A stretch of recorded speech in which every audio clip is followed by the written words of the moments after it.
Reformed Church. I just want to mention something, because during praise and worship, I was thinking about it. I'm like, man, that would be important to share as a side note, and maybe, I don't know, maybe I'll share this Wednesday as well, but for a couple Wednesdays, I had shared about the Lord being like our caretaker. He wants to take care of us, and, again, I can't explain all that goes into that, but that's cool. It's a good truth to know, but I will say this, though. I would say 90% of Christians, and again, I don't know, I'm just pulling a number out of the air, but most people, I can say with a fairly certain degree of confidence there, that believe that God, like when they hear about God being their caretaker, they will agree with that and it will encourage them, but they will just honestly just become passive, and they really do just think that, well, you know what, I'm just going to leave it in the hands of God, and God will take care of this. But He won't. God won't take care of it. If that's how you think, God's not going to take care of your life. And, to some people that may be jarring, but that's important.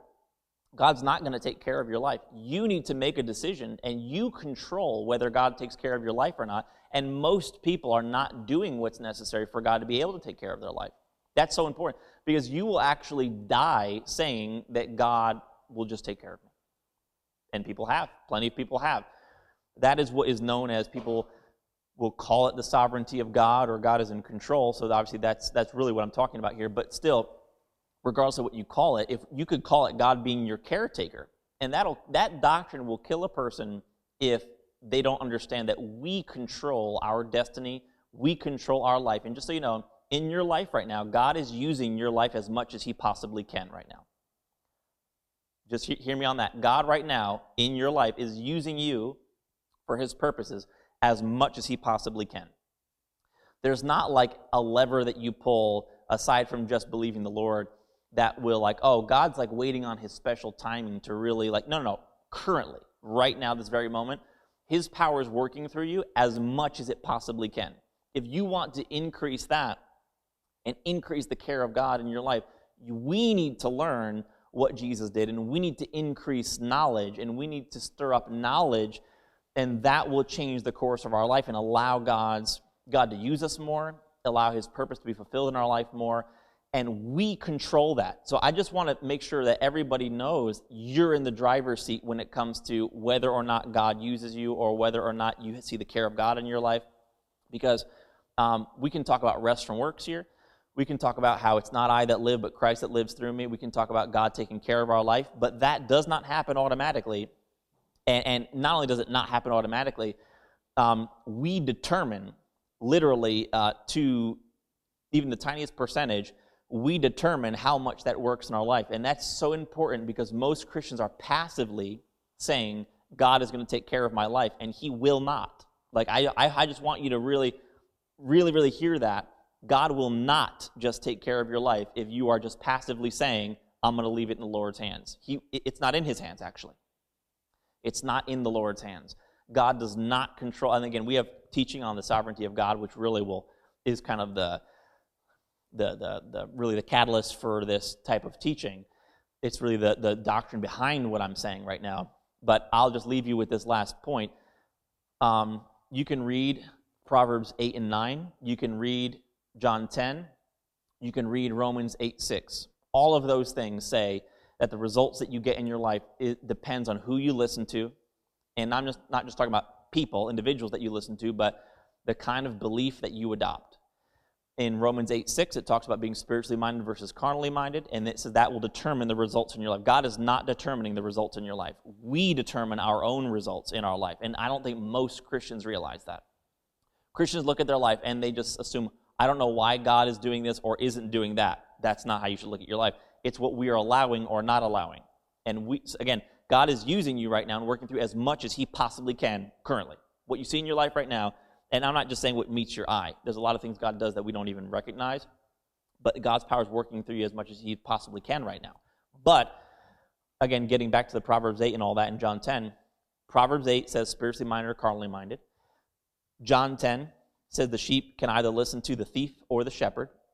when it says the thief does not come except to steal, kill, and destroy, but Jesus said, I have come that they might have life and have it more abundantly or super abundantly, those results are not something the shepherd automatically does or the thief automatically does. If you read it, the reason why the sheep can have life more abundantly and not stealing, killing, and destruction is, it says, because they did not hear the thief. They heard the shepherd. So you have two people, or two kinds of people always wanting your attention. You have the Lord wanting your attention, and he wants you to hear his voice. And you have false prophets and false teaching. And just so you know, a false prophet or a false teaching does not have to be behind a pulpit. It can be a circumstance giving you a wrong impression, and you believe your circumstance over God. It could be whatever. It could be a teacher. It could be a counselor. It could be a doctor. It could be a host of other things that you give heed to more than the Word of God. And so all these things are always competing for your attention. It could be your schedule competing for your attention. If it's not the shepherd, that's stealing, killing, and destruction. But he said, if you listen to me, you're going to have life and have it super abundantly. But the thing is, you see, the sheep get to choose that. Like, Christians do not realize that. That is 100% ball in their court as to who they choose to listen to. And the last example, and then I'll stop, is Proverbs 8 and 9, which instead of saying the thief and the shepherd, it says wisdom and folly, and it talks about wisdom. And wisdom is calling out to those that are passing by, to the simple, to come and receive understanding. And it says, the one that finds me, wisdom, finds life. So there's life with wisdom. And then it says the same thing about folly, as if personified as a woman. Folly calling out to the simple, and it says, and her guests are dead. So life and death, but you see it's based on who you choose to listen to. Wisdom and folly is always competing for your attention. And if you will actually give heed to Jesus, that will control the results in your life. I don't think most Christians feel that they control the results in their own life. And that's a dangerous place to be, because if you're just flowing with the world and just kind of letting the world take you wherever it goes, and you just have this picture in your mind of like this granddad in the sky that's just watching over everything that happens on this earth, that is literally could not be further from the truth. God is not the granddad in the sky that's watching over your life and he's going to take care of you. That's not how it works.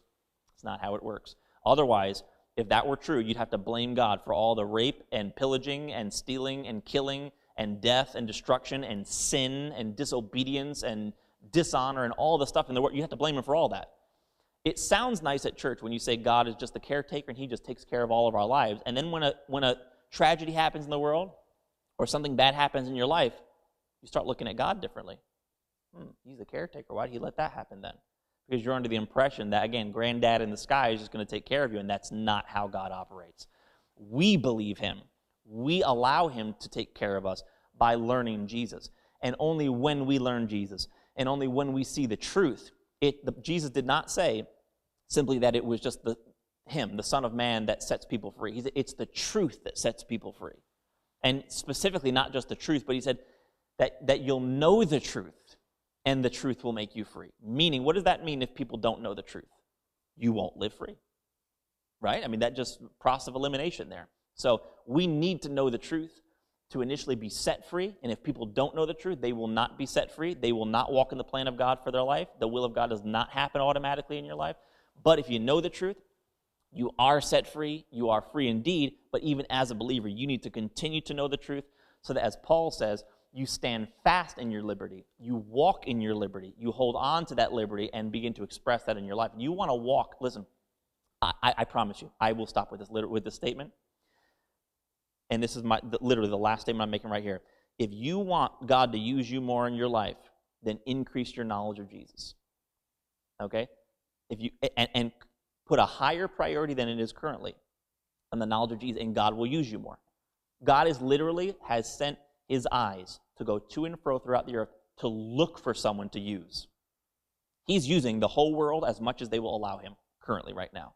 And he's looking for somebody. So it's not a matter of asking God to use you or to work in your life more. It's let's allow him. Let's give him an opening here to be able to use us. And we do that, increase our knowledge of Jesus and learn more about Jesus, or set a higher priority on those things and set your mind on those things. And God will for sure use you if you do that. If you put a priority in the knowledge of Jesus. The Bible says, in other words, if you read Mark chapter 16, that ministry and results and life will follow you, and you will not be able to escape it if you believe in the Lord. and you put a priority on that. But we control those results. I just want to throw that out at you because it's so important to realize that in context with God taking care of us and all that. We hope you enjoyed this message from Reformed Church. If you have, please share this with someone else and help us get this uncommon truth out to the world. If you'd like to support this good news, you can do so at reformedchurch.com/give. Also on our website, you can take advantage of our free messages, articles, and even full discipleship courses. Start reforming your mind now at reformedchurch.com.